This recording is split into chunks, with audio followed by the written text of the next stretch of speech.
Hi everyone, it's Kathy Drew from Gina's Bernina Sewing Center, and it's time for Features Friday. And today we're going to be talking about Bernina's collection, actually just one of them today, of their clear presser feet that we have.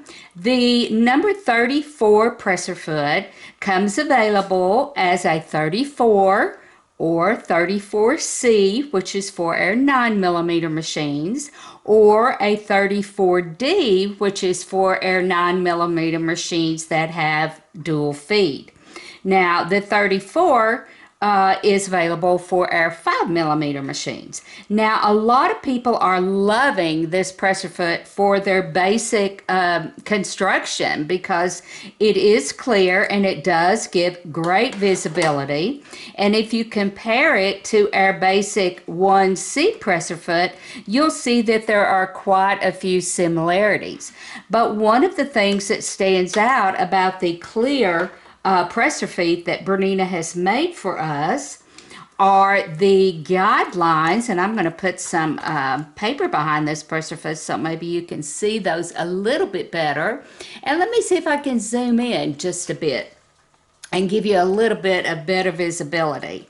So what you're going to see on these presser feet, let me get my fat thumb out of your way, are you have registration lines in red, one in the center that shows exactly where the center needle position will be in relation to the presser foot. And then you also have two additional lines, one on each side of the foot, that also gives you that visual to show you where the needle is going to start sewing. So this comes in really, really handy, not just for your all-purpose sewing, but also if you want to do some decorative stitching that you match your decorative stitch on each side to where they start and stop directly across from each other. So I thought I would give you just a few tips today on how to do that.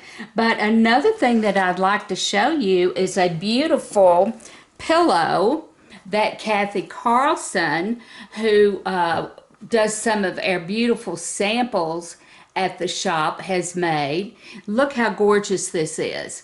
And these are some of the wonderful decorative stitches that we have available on our machine. And Kathy has combined many of them along with couching cord down as well as rickrack to enhance those stitches. Isn't that beautiful? Now there are a couple of books available at Gina's on utilizing your decorative stitches to make wonderful things like this. So just give us a call or go online at ginasbernina.com, and I'm sure you'll be able to find those books. I don't have the names of them. Oh, I know what they are, but they're just hiding from me this morning. So I just wanted to take a moment and show you that. I thought that was beautiful. Kathy does some beautiful things for us. So one of the things I prepare my fabric with is Tearaway Magic. And what Tearaway Magic will do for you, it takes away the need of using a stabilizer. And when you compare, now I have a piece of fabric right here. You can see I've just ironed it, used a little best press on it, but you can see it's still very flexible. And what happens when you work with decorative stitches that have satin stitches especially, is that your fabric will want to tunnel up between the left and right needle strikes of that stitch. It will tunnel and pucker that fabric up between. So normally what we do is we use a Tearaway Stabilizer that we can remove afterwards, but Tearaway Magic has taken the need of that away. So if you compare these two pieces, you can see that the one that I have treated with the Tearaway Magic, and let me zoom out a little bit so you can see that I've treated with the Tearaway Magic has a lot more body, and the Tearaway Magic will wash out, so I think you'll enjoy using it. So I've treated this piece of fabric with Terrio Magic, and I've already run my first run of decorative stitching just to save us some time this morning. Now I'm going to put on Presser Foot 34D. That is the one that has a section of the foot removed out of the back to allow for our dual feed mechanism to be placed in the back.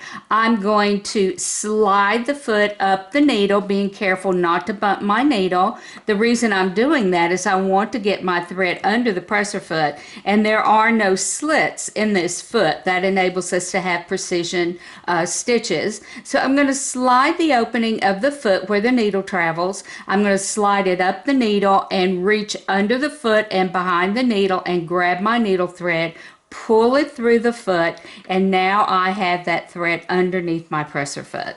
Now if you look at my fabric, you will see that I have drawn a horizontal line across the fabric. Now I did this in a Sharpie marker. You probably wouldn't want to do this. I would recommend that you use like a washout marker or something that you can remove later, but I wanted you to be able to see this on the video. And this is where I am going to line up the line of the fabric with the red lines of the presser foot, and that way I know when I come back to make that second row, if I start my stitching exactly on that line again, they are going to line up and match as I travel down. Okay, also notice on your throat plate cover, and I'm not sure if you can see this clearly or not, but let me zoom in and see if I can show you a few things here. But you will have some horizontal lines on the throat plate cover, and you can actually use that as well to line up your drawn horizontal line with, and those are in line with the red lines on the presser foot as well. Now when I get ready to reposition for my next row of stitching, I'm going to lower my presser foot with the presser foot down button on my 880. And when I do that, the foot will lift a little bit, and that way I can fine tune my positioning. You may also have noticed that I have an additional little black line here, and that's because I wanted to have a presser foot distance between the two rows of stitching. So before I started, I went ahead and marked where the edge of my presser foot would be on my fabric. I am going to run my stitching line from this line, so I'm going to line it up right underneath the center mark line, and then I'm going to position my horizontal black line on my fabric directly under the red lines of the presser foot. Let me stick my head in here and make sure I've got it lined up, and we are ready to do some stitching. Now this row of stitching was done at the default setting, which means that the arches of the stitch are to the right. We are going to engage mirror image now so that our arches will be to the left. I'm going to gently hold my needle threads. Oops, I better engage that dual feed in the back to get the benefit of it feeding my layers of fabric. And once we engage the dual feed, we are ready to start our stitching. And I've got my black line lined up directly underneath the red lines of the foot, and I'm ready to begin. Now what you want to try to do is not manhandle your fabric. Let the machine do all the work for you. All you need to be concerned with is guiding it straight. So try not to have too much weight on the fabric. That will affect how the machine is going to feed your stitches. You don't want to be pushing it or pulling on it. With the dual feed engaged, all you want to do is have a very light touch and allow the machine to do the work for you.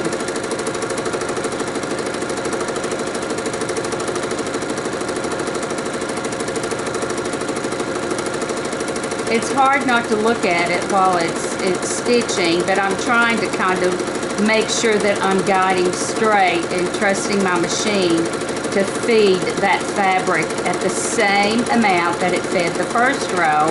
and that way I'm keeping my hands from being too heavy. Just a little bit of pressure to be able to guide it straight.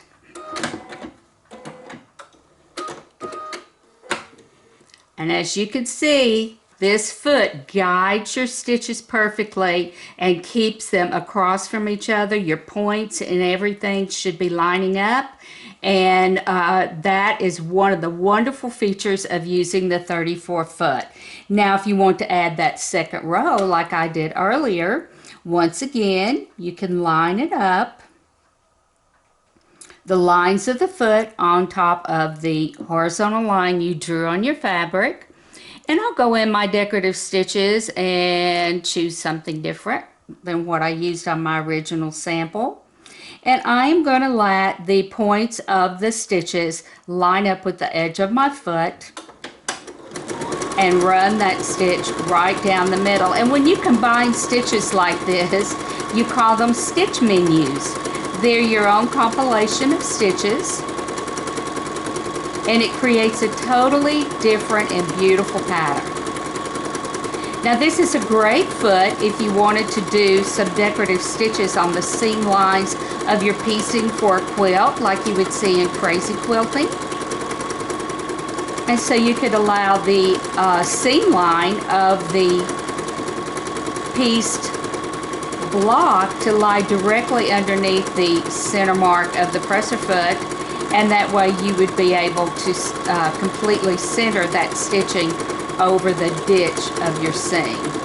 And being able to engage the dual feed will help that feed through evenly as well. So this is a great presser foot. Like I said, a lot of people are grabbing these up to use just in their everyday sewing because of the visibility that it gives. And I highly recommend it. I have it in the 34C and the 34D at my house. I use them quite often. Hey, just a little pointer. Another thing that's really cool is if you will choose presser foot or choose stitch number 6 and line it up. What I'm going to do this time is I'm going to run it right along the edge of this stitch.